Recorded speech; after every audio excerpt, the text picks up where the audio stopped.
Welcome to the Deep Dive.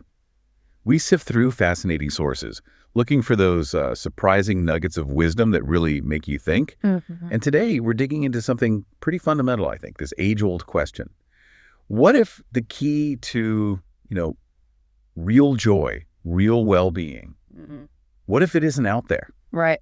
Not the next job or relationship or whatever we're chasing. Exactly. What if it's actually deeply inside us? That's precisely the territory we're exploring. We're diving into Inner Engineering, a yogi's guide to joy by Sadhguru. Okay. And we're drawing straight from his insights, trying to unpack how this inner world of ours actually functions. Right. And what's really key upfront is Sadhguru isn't laying down some doctrine you have to follow, no rigid philosophy. Okay, so not a belief system.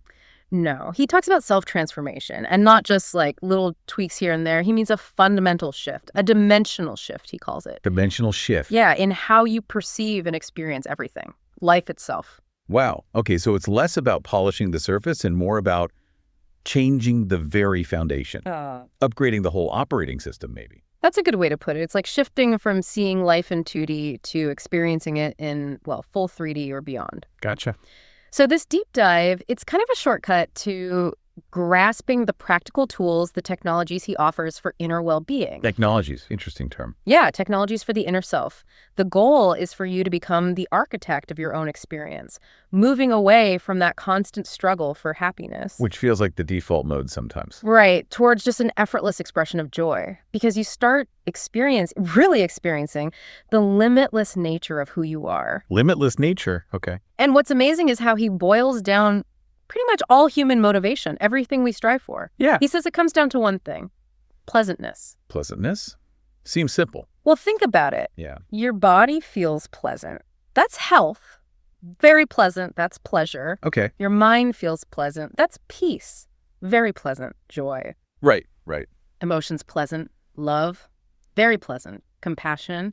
Even your life energies pleasant is bliss. Very pleasant is ecstasy. Wow. So everything from wanting a good meal to seeking enlightenment, it's all just trying to feel pleasant in some way. Fundamentally, yes. That's the core drive, according to him, the quest for pleasantness within ourselves. Okay, that makes a lot of sense. And then comes the big one, right? The really radical idea. Yes. This is huge. All human experience, all of it.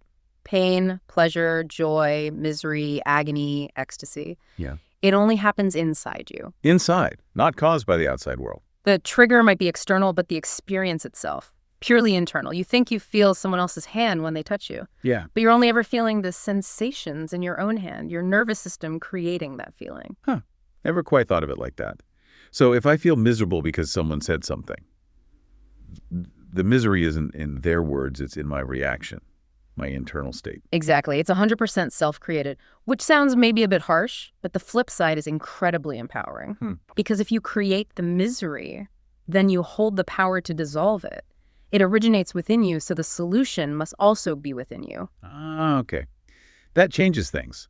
It's not about changing the world, but changing my inner response. Precisely. We are, as he puts it, wonderfully self-contained. And science is even catching up, Oh, yeah. They've discovered this molecule, anandamide, nicknamed the bliss molecule. Anandamide. Yeah, it's a natural narcotic the body produces. It literally proves that happiness, bliss, it's just a certain kind of inner chemistry. So it's not just poetic metaphor, it's actual biology. Actual biology. Yogis have known this for thousands of years, that you can cultivate this inner chemistry. Peace, joy, bliss. They are internal states you can create. So we have this incredibly sophisticated piece of machinery, the human system. Probably the most complex on the planet, yeah. But most of us, Yeah. we don't really know how to operate it. Sadhguru uses that analogy, Yeah. like using a pickaxe and wrench on a supercomputer. Exactly. Our thoughts, our emotions, they're constantly taking instructions from outside stimuli, reacting. Instead of being consciously directed from within. Right. And look at the result. We struggle with basic life processes, earning a living, raising kids, just getting along. Yeah. Things that, worms, birds, animals seem to manage pretty effortlessly. That's a humbling thought. It is. We've spent, 150 years intensely focused on fixing the outside world. Technology, comfort, convenience. And we've achieved a lot, undeniably. Sure, lots of comfort. But has it brought fundamental well-being? Are people genuinely happier, more peaceful inside than their ancestors? Arguably not. Yeah, the evidence for that is shaky at best. Our inner ecology is often a complete mess because we've neglected it, hoping external fixes would do the job. That leads to that story he tells, doesn't it? The one about the pheasant? Oh yeah, the pheasant and the bull dung. It's brilliant. Remind me how it goes again. So this pheasant wants to get to the top of a tall tree, but doesn't have the strength to fly all the way up. It sees some bull dung, starts eating it, and finds it gives it just enough energy to hop to the first branch. Okay. Eats some more, hops to the next branch, more dung, next branch, and eventually, by eating all this, well, bullshit. It actually reaches the very top of the tree. Huh, so it worked. It got him to the top. But the moment he settles there, feeling proud, a farmer sees him, pulls out his gun, and shoots him down. Oh, right. The moral being. Bullshit may get you to the top, but it never lets you stay there. Perfect. Relying on external stuff, temporary fixes, Yeah. it's ultimately unsustainable for true well-being. Exactly. Your inner state can't be dependent on that fleeting external validation or stimulus. Which connects directly to his idea of responsibility, right? He redefines that word. Massively. It's not about blame, not about guilt or carrying the weight of the world. So what is it then? It's simply responsibility, your ability to respond. Ability to respond. Okay. He says, the moment you truly decide, I am responsible, not for what happens out there, but for your experience of it. For your inner state. Yes. Then you instantly gain the ability to respond consciously, thoughtfully, effectively. If you don't take that responsibility, if you think someone else is responsible for how you feel, Then you're basically handing over the controls. you lose the ability to respond. You just react compulsively. You become a victim of circumstance. So reactivity is enslavement. And responsibility is freedom, absolute freedom. Because you can consciously create yourself, your experience, moment to moment. You can ride the waves of life instead of being crushed by them. That's a profound shift in perspective. It means all the negative stuff, anger, fear, anxiety, stress. It's all self-created. It happens because our own faculties, body, mind, energy, are just doing their own thing, running wild instead of being aligned and serving the life that we are. Okay. And this ties into karma, doesn't it? Mm-hmm. But not karma as fate or cosmic justice. Exactly. He explains karma as essentially old software, like unconscious programming that we write for ourselves through every action, physical, mental, or energetic. Thoughts, emotions, deeds, they all leave an imprint. And this software creates patterns. Recurring patterns, tendencies, compulsions. It makes life feel cyclical, like you're stuck in loops, reacting the same way over and over without any real choice. Like being on autopilot, running old code. Precisely. But the amazing thing is you can break free. How? By deleting the software. In a way, by transcending the past. He emphasizes that the past only exists now as memory. Okay, psychologically. Yes, Yeah. psychologically, not existentially. It's not real right now. The only reality is this moment. And in this moment, you always have a choice. Respond consciously or react compulsively based on the old karma, the old software. That's the choice, always. He tells that incredibly powerful story. The Austrian girl in the concentration camp. Yes. Lost everything, everyone. Horrific circumstances. But she made a conscious decision, a resolution, that she would never speak to anyone in a way she might regret later. Wow. In that environment. In that environment. She took absolute responsibility for her inner experience, for her response, and it transformed her life, allowed her to find meaning and purpose even there. That's incredible. It shows it's possible, even in the absolute worst conditions. It demonstrates the power we have within. Yeah. And this power is accessed through awareness. Awareness. Sadhguru stresses that if you can live each moment totally, fully present, experiencing life directly without the constant filter and distortion of your thoughts and emotions. Like just being here, now. Yes, that very process starts to dissolve the old karmic patterns. It breaks the cycles. It liberates you. Being fully alive is the way out. Which leads us naturally to yoga. Exactly. Because yoga, in his view, isn't just exercise. It's a sophisticated science. A science for inner well-being. Yes, a technology designed to bring perfect alignment, harmony within yourself, and harmony with existence itself. It's about learning to create your inner situation exactly the way you want it. Regardless of the outer situation. Precisely. But there's a challenge, right? Our primary tools for navigating the world are our five senses. Sight, sound, smell, taste, touch. Yeah. And they're great for physical survival. But they're limited They only perceive the physical dimension. Okay. And even then, they perceive it relatively. Our perception is inherently distorted, limited by the nature of the senses themselves. Like how things look different depending on the light or sound different depending on distance? Exactly. And think about this. When you fall asleep, what happens to the world? It disappears. For me, anyway. Right, because your senses shut down. The entire world vanishes from your experience. It shows how dependent our perception of reality is on these limited instruments. So the paradox is, the seat of our experience is within, but our focus is almost entirely outward through the senses. That's the human predicament in a nutshell. So to really know life, to understand its depth, Sadhguru says you have to turn inward. Look inside. Yes, because the essence of life, the source of your body and mind, isn't just in their expression, it's in their origin. Looking inward enhances perception beyond the five senses. Okay. How does yoga help with that? He talks about the 5 sheaths or bodies. He does. Yogic physiology maps out 5 layers or sheaths of the self. We usually work mostly with the first 3. Which are? First, the Annamaya Kosha. That's the food body. Literally the physical body, which is just an accumulation of the food we've eaten. Okay, makes sense. Anna means food. Right. Second is the Manomaya Kosha, the mental body. This isn't just the brain, it's the whole mental apparatus.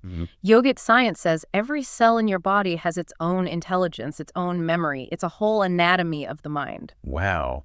So mind isn't just in the head. Not at all. And third is the Pranamaya Kosha, the energy body.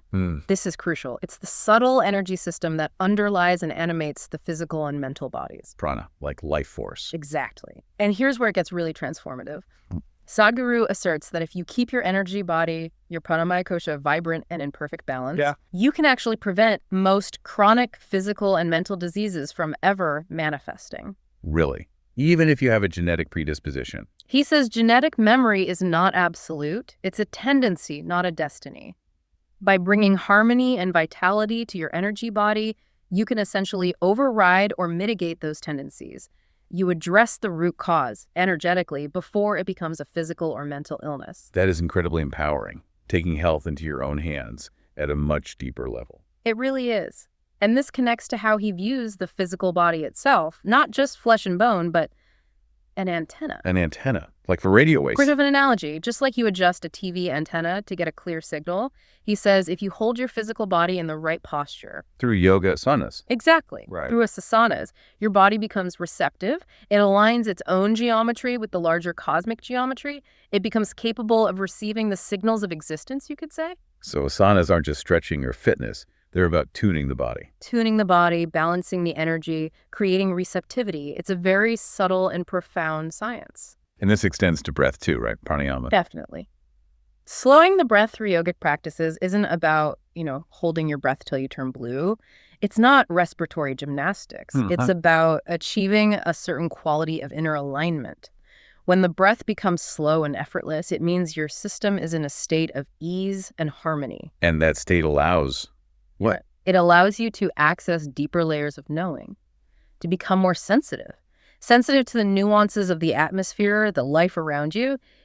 Even, he says, sensitive enough to perceive the language of the source of creation itself. It expands your intuitive awareness. Wow. Connecting breath to the cosmos. That's deep. It is, and it connects to the elements, too, the idea of Buddhasiddhi. Buddhasiddhi. Yeah. Mastery over the elements. Yes. Yoga recognizes that both the human body and the entire cosmos are made up of 5 elements: earth, water, fire, air, and ether, or space. Right. Gaining a certain level of mastery or influence over these elements within your own system is Buddhasiddhi. And when you achieve that, What happens? health, well-being, mental clarity, even enlightenment becomes accessible because you're harmonizing your fundamental building blocks with the universe's building blocks. He tells a story about that, doesn't he? About sensing rain. Yeah. Observing this old, hard-of-hearing farmer who could somehow know when rain was coming, long before any obvious signs. Wow. Sadhguru, through intense observation and cultivating his own sensitivity, realized the farmer was picking up on subtle atmospheric shifts. And he learned to do it himself, perceiving the quality of rain before it physically manifested. It points to a perception beyond the ordinary senses. An elemental connection. Absolutely. Yeah. Which is why he strongly recommends staying connected to the earth element. Simple things. Like what? Walking barefoot, sleeping on the floor or closer to the ground, just sitting on the earth. These things, he says, restore stability, enhance our body's rejuvenation processes. We've become so alienated from the earth in modern life. Shoes, beds, chairs, always insulated. Right. Reconnecting helps ground our energy system. And then there's Surya Namaskar, the sun salutation. People all just think of it as a warm-up or exercise sequence. Mm-hmm. But he explains it as much more. It's an ancient technology. A technology for what? For syncing your own physical bodily cycles with the sun's cycles. The sun has a cycle of about 12 and a quarter years that significantly impacts us. Okay. Surya Namaskar is designed to align you with that solar cycle. And the primary benefit of that alignment is breaking compulsive patterns in your life, those karmic loops we talked about. So it helps clear the old software? It helps create the physiological and energetic conditions for that to happen. He mentions variations to Surya Shakti for fitness and Surya Kriya for deeper spiritual growth and energy activation. And his own guru doing over 1,000 a day. That's just mind-boggling. Malati Holly Swami, yeah. Incredible feat. It shows the sheer potential within these practices when done with dedication. It really emphasizes the body as a powerful tool for transformation. Absolutely. Which leads us to how we fuel this body. Conscious eating. Right, not just shoveling stuff in for taste or because it's mealtime. Exactly. Consciously choosing what you eat based on how it supports your body's optimal functioning. He gets quite detailed, comparing digestive systems. Herbivores versus carnivores. Jaw movement side to side for herbivores like us, up and down for carnivores. Alimentary canal length much longer in us, designed for plant matter. Putrefaction time, Meaning? how long food sits and potentially rots in the gut. Meat putrefies much faster, which is fine in a short carnivorous gut, but problematic in our long one. So his point is our bodies are fundamentally designed more for plant-based foods. That's the biological argument he presents for maximum vitality. He also talks a lot about the benefits of natural, uncooked, live food. Raw food. Or lightly cooked, because heavy cooking destroys a lot of the life energy, the prana, and the enzymes in the food. Well, enzymes, they help digestion. Massively. When food lacks enzymes, the body has to produce its own, which is a huge energy drain. Yeah. He estimates we process about 50% of cooked food as waste because of this. Wow. And he mentions ghee, too. Clarified butter. Yeah, recommends a small spoonful daily. Says it cleanses and lubricates the entire digestive tract. Acts like a gentle detoxifier. And the attitude with which you eat matters, too. Immensely. He suggests trying it. Eat one meal feeling angry or resentful, cursing the food. Eat the next meal with reverence, gratitude, aware that this food is becoming your body. And you'll feel the difference in digestion and energy. Absolutely. Because your inner state affects your body chemistry, including digestion. Yeah. Food is life-making material. Approach it that way. Makes sense. And it's not just food, but rest, too. He distinguishes sleep from restfulness. Yes. Crucial distinction. The body doesn't necessarily need X hours of sleep. It needs restfulness. Okay, what's the difference? Sleep is just one way to get rest. But stress, he says, isn't caused by work or external pressures. It's internal friction. It's your inability to manage your own system smoothly. So if you're internally agitated, you create friction, and that tires you out. Exactly.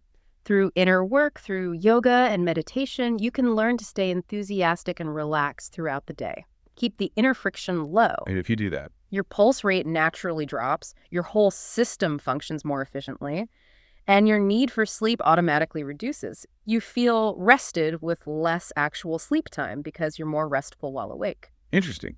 Less friction, less wear and tear, less need for downtime. That's the idea. He also touches on sexuality, moving from the carnal to the cosmic. Okay. He sees sex as a fundamental duality seeking unity, a natural drive, but differentiates physical sex from psychological sexuality. The mental obsession with it. Yeah, the constant preoccupation. He suggests that true passion doesn't have to be exclusive or limited to the physical. It can become all-inclusive, All-inclusive value. which is essentially yoga union, a passionate embrace of all life. He contrasts this with mere sensuousness, which always seeks to include something and exclude everything else, I see, and he mentions holding hands. as a surprisingly intimate act. Because the energy system, the nadis, have unique expressions in the palms.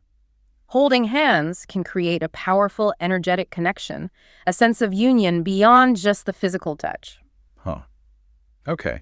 Moving on to the mind. Often seen as the source of all our problems. Right, the misery manufacturing machine.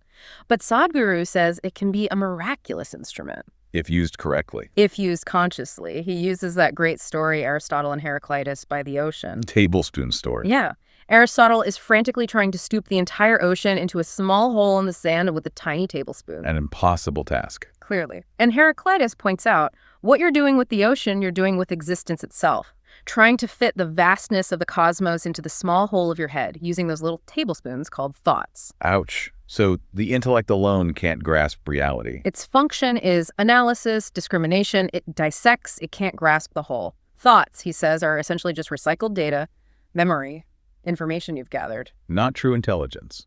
True intelligence, he argues, is life itself.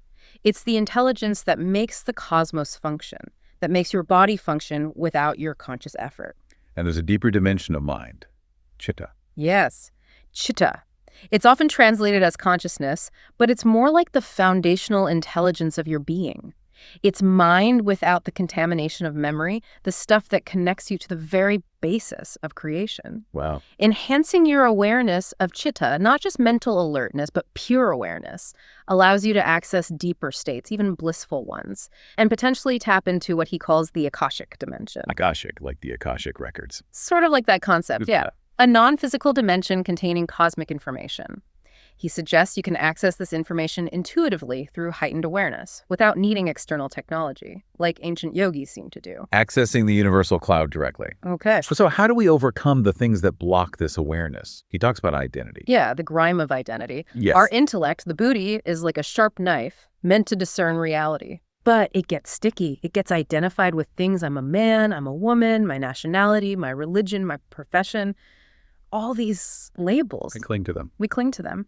This identification process is called ahankara, the ego, and it creates prejudice, distorts how we see everything. It makes the knife sticky and useless for seeing clearly. It's the source of so much self-inflicted suffering. Like that story about Birbal and the bull. Exactly. Akbar asks Birbal about his family, and Birbal points to a bull and says, "That's my elder brother." Akbar is shocked. Birbal explains, "Well, we both drank milk from the same mother." Huh. Showing the absurdity of getting attached to these arbitrary connections and labels. Precisely. It highlights how silly our identifications can be. And this relates to believing versus seeking. Absolutely.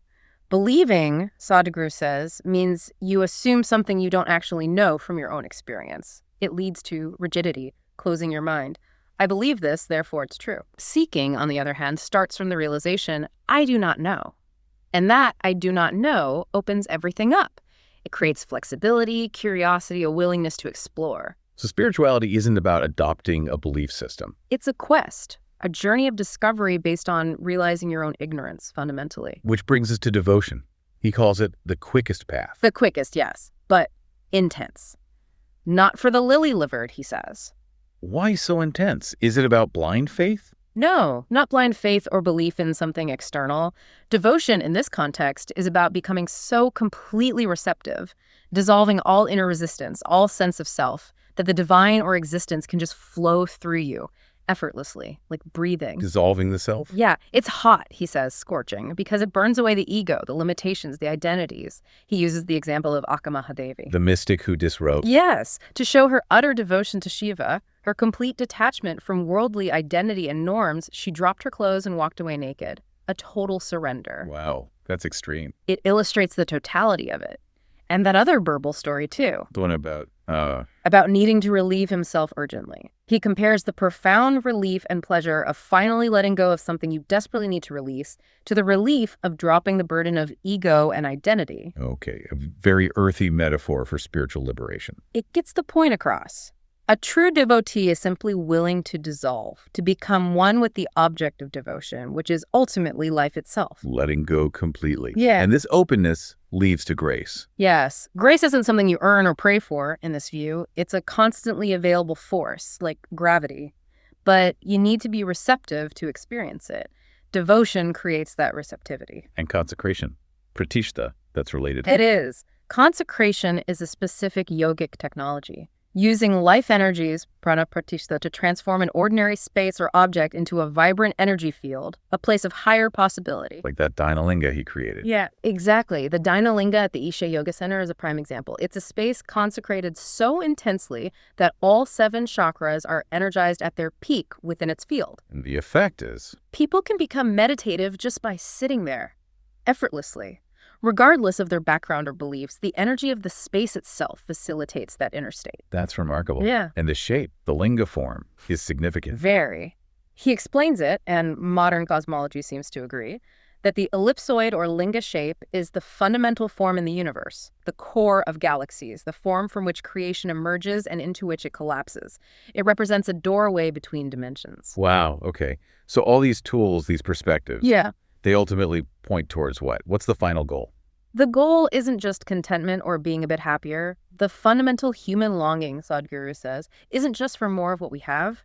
It's for boundless expansion, limitlessness. To break free entirely. Entirely. True freedom is the ability to respond limitlessly to the cosmos, recognizing we aren't separate, isolated beings, but an integral part of one vast living organism, union, yoga. So wrapping this up, our journey through inner engineering really shows that joy, freedom, well-being, it's all an inside job. Absolutely. It comes from understanding our own inner mechanisms, taking responsibility, and cultivating conscious awareness, using these inner technologies to design our experience. Redesigning our internal world. And maybe a final thought to leave people with, something Sadhguru encourages us to consider. Yeah. Ask yourself this.